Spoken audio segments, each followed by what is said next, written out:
The crowd was loud before the sound ever landed. 1,000 boots on concrete, rows perfectly aligned, the air thick with heat, sweat, and expectation. The ceremony was meant to be routine. A visiting senior officer, a formal address, a reminder of discipline and order. Rachel Morgan stood at the edge of the formation, spine straight, eyes forward, jaw set. She wore the same uniform as everyone else, blended in by design. No medals on display, no special treatment, just another officer among many. That was how she preferred it. The man at the podium spoke with confidence sharpened by decades of authority. His voice carried easily, practiced, commanding. He talked about standards, about respect, about knowing your place in the chain. Rachel listened without reacting. She'd heard it all before. Different rooms, different faces, same themes. Then his tone shifted. Some people, the Admiral said, pacing slowly now, mistake opportunity for entitlement. A few nervous chuckles rippled through the ranks. They think perseverance excuses insubordination, he continued. That confidence, without permission, equals strength. Rachel felt the shift before the words landed. She knew that cadence, the narrowing focus. She didn't move. The Admiral stopped walking. His gaze locked onto her. "You," he said, pointing. Every head turned.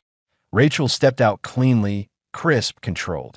"Sir," the Admiral looked her up and down, openly dismissive. "You've been causing friction." "With respect, sir," Rachel replied calmly. "I've followed every directive given." "Don't lecture me," he snapped. The temperature dropped. "I've read your file," he continued. "You push boundaries. Question methods. You forget who you're standing in front of." Rachel didn't blink. "I know exactly who I'm standing in front of." That was the moment. Gasps spread before anyone could stop them. The Admiral crossed the distance in 3 sharp steps, an O warning, an O command. His hand came up fast and struck her across the face. The sound cracked across the open space like a gunshot. Rachel staggered half a step, boots scraping, head snapping to the side. The world rang for a second. Blood filled her mouth where her teeth cut her lip point. 1,000 soldiers stood frozen. And one breathed. Rachel straightened slowly, wiping blood from her lip with the back of her hand. Her cheek burned. Her ears rang. But her eyes were clear, dead calm. "Stand down." The Admiral barked at the formation, as if daring anyone to move. Rachel faced him again.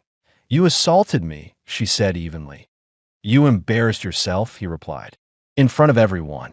She nodded once, as if accepting a fact. "Then I'll accept the consequences." Somewhere in the formation, a voice whispered, "Is this really happening?"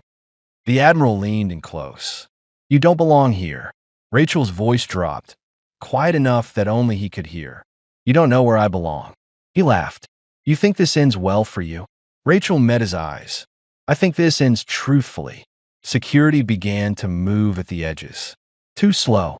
Unsure, the Admiral turned back toward the podium. "Remove her," he ordered. Rachel didn't resist as 2 guards approached. She didn't fight. She didn't shout. She smiled. Not because she enjoyed what had happened, but because she knew what came next. Hours later, Rachel sat alone in a small concrete room, ice pressed to her cheek. The redness had already bloomed dark.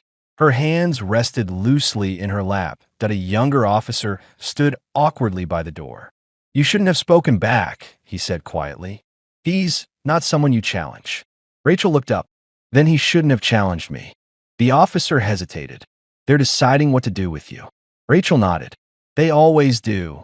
When the door finally opened, it wasn't security who stepped in. It was a woman in plain clothes, posture unmistakable, eyes sharp. "Rachel Morgan?" she asked. "Yes." "Come with me." They walked through hallways Rachel hadn't seen before.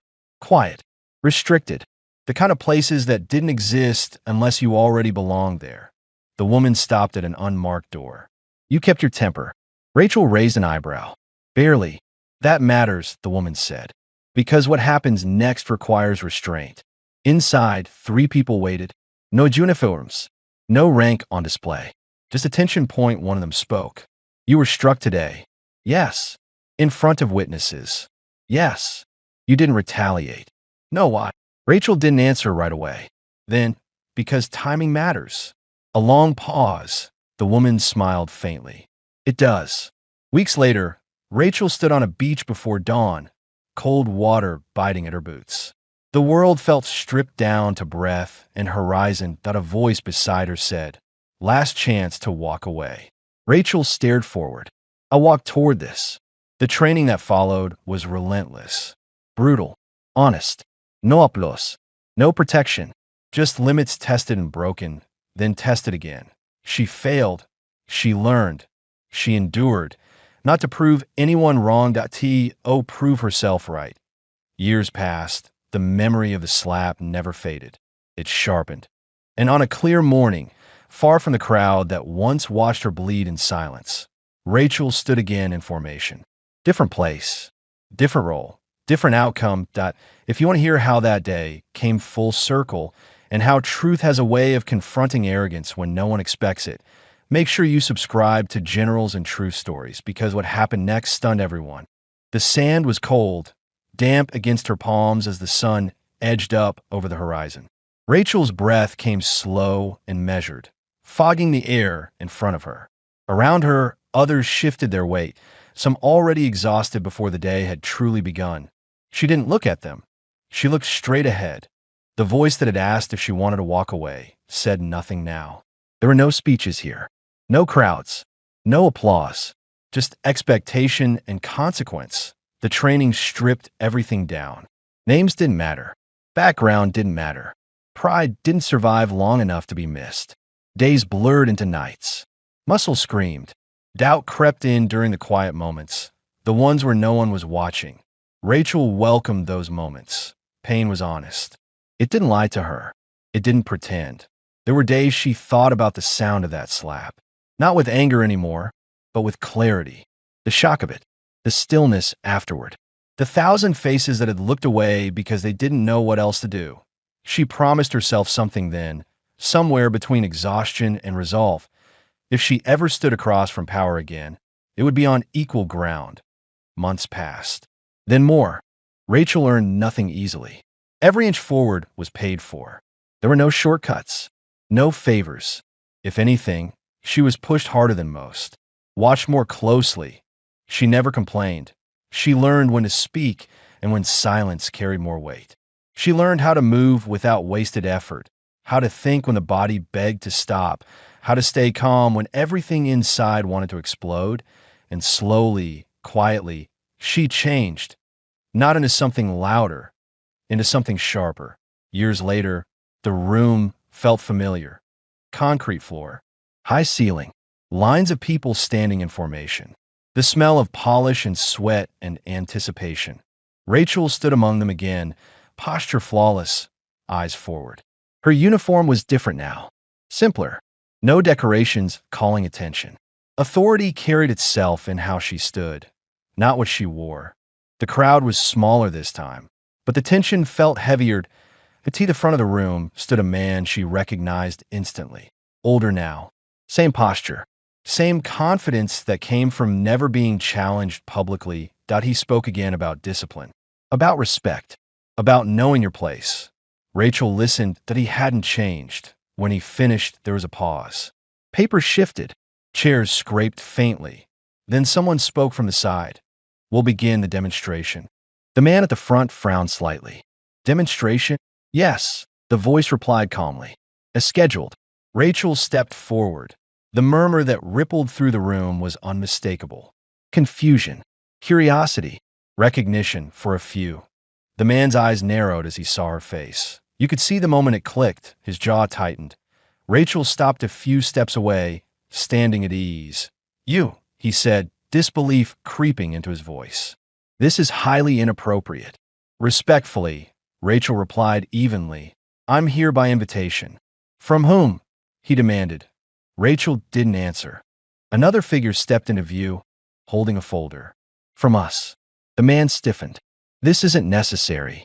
"It is," the other voice said. "You once said she didn't belong. Today, you'll see exactly where she does." The room went silent. Rachel was handed protective gear. Minimal. Practical. "So this is some kind of spectacle?" The man scoffed. An attempt to embarrass me? Rachel met his gaze for the first time. No, then she added quietly, "It's a lesson." He laughed once, sharp and dismissive. "You think you're here to teach me?" "I don't think," she said. "I know." The demonstration began, controlled, structured, clear rules, no chaos, no anger. Rachel moved with precision that didn't look fast until it was too late to react. Every step had purpose. Every motion flowed into the next. The man tried to assert himself physically, to dominate through force the way he always had to. It didn't work. Rachel redirected him, unbalanced him, used his own momentum against him. She didn't strike wildly. She didn't show off. She ended it in seconds. He hit the mat hard, stunned, breath knocked from his lungs, staring up at the ceiling in disbelief. The room didn't cheer. It went silent. Rachel stepped back immediately, hands open, posture neutral. "Are you injured?" she asked. Professionally, he struggled to sit up, pride more wounded than his body. "No," he snapped. "Good," she said. "Then we're done." She turned to leave. "Wait," he said, his voice strained. Rachel paused but didn't turn around. "You think this proves something?" he asked. She finally faced him again. "Yes," she said calmly. "It proves that authority without accountability eventually collapses." The words landed heavier than any blow. Rachel walked out without another glance. Outside, the air felt lighter, cleaner. She exhaled, a breath she hadn't realized she'd been holding for years. Later that evening, she sat alone, cleaning sand from her boots, watching the sun dip below the horizon. There was no celebration, no announcement. She didn't need one. She had never wanted revenge. She had wanted balance. That if this story stayed with you, if you believe real strength is quiet, earned, and unshakable, make sure you subscribe to Generals and Truth Stories, because some lessons don't come from shouting the loudest. They come from standing firm until the truth stands with you.